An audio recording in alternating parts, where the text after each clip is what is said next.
إن أعجبك الفيديو لا تنسى الإعجاب والاشتراك في القناة.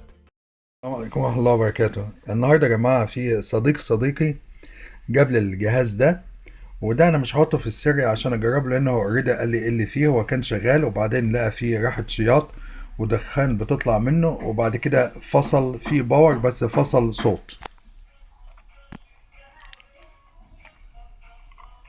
يا جماعة هنا ده عندنا هو الجهاز من جوه. هو الجهاز من الواضح اللي هو نظام قديم شوية، لأنه ما بيشتغلش ب اس دي كي وشغال ب اي سي عادي. فطبعا وده من الواضح اللي هو ممكن ما يكونش فيه اف ام.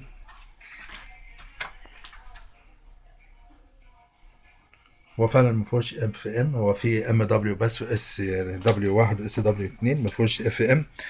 وزي ما احنا شايفين هو بيشتغل ب مكثف متغير هوائي. مش شايف اي حاجة قدام محروقة، بس على فكرة في لوحة تانية تحتية، بس اللوحة دي اعتقد هي لوحة اللي هي ايه، خاصة بالباور، بالكهرباء يعني. انا ركبت اهوت وصلت بالموبايل عشان نشوف فيه صوت الاي او اكس، بس مفيش اي صوت طالع خالص. هو يا جماعة انا اعتقد ان مفيش حاجة في دايرة تكبير الصوت، لان انا بسمع صوت ماشي لما بفتح وبقفل الجهاز فيه صوت، وده بيدل على ان دايرة الصوت سليمة. طيب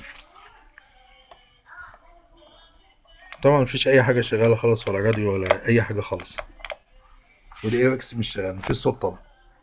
فده برضو احتمالية اللي هي يكون ايس الصوت المشكلة فيه هي لا زالت قائمة. اي سي. انا يا جماعه ده ظهر الجهاز اللي هي الجهاز الاستيريو. انا شلت الظهر اهو، ده تحته يعني اسفله يعني. خلاص انا شلت الظهر اهوت، وده الاي سي اللي هو بتاع الصوت. سامعين الاي سي شغال والتكبير شغال، يبقى هي المشكله ايه، مش في الاي سي.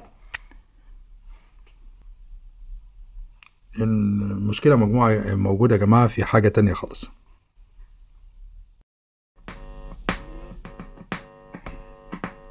You see the amplifying circuit is okay. دايرة التكبير يا جماعه كويسه. كنترول ربما تكون مشكلة يا جماعة في اللي هي مفتاح الفوليوم، لأن درجة التكبير شغالة كويسة.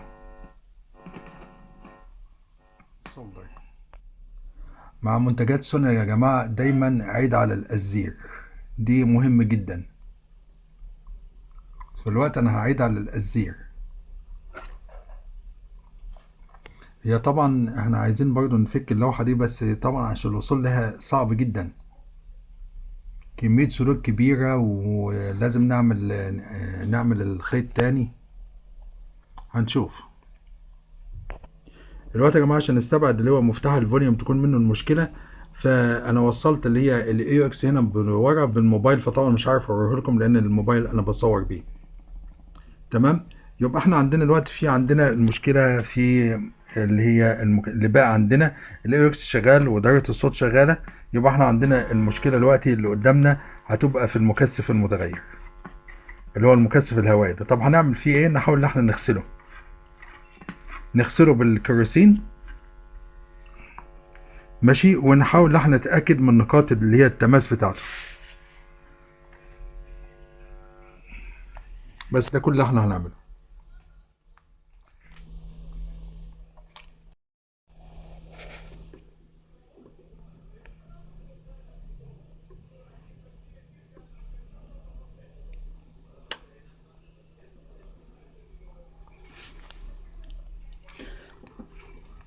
I'm also going to place this capacitor. Do you see it? This capacitor. I'm going to replace it.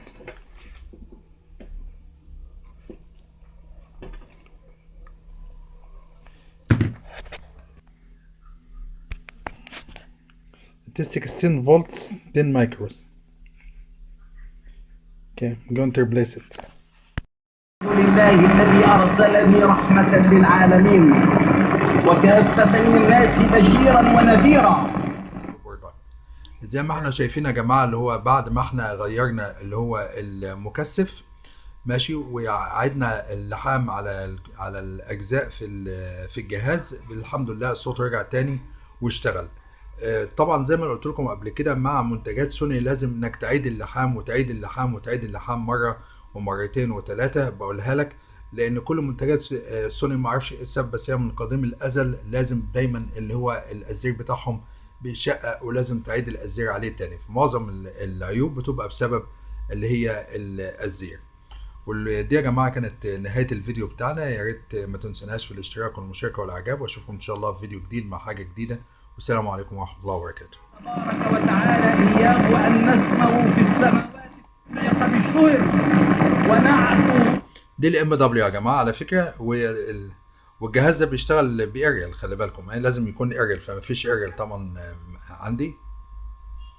سماء حتى يسمع النبي صلى الله عليه وآله وسلم من كتانها وسكانها ذكر نفسه، ويعلم اشتهار أمره وعظم الاريال بيأثر جامد في الارسال. ويأتي التكليف الأسمى والمنزلة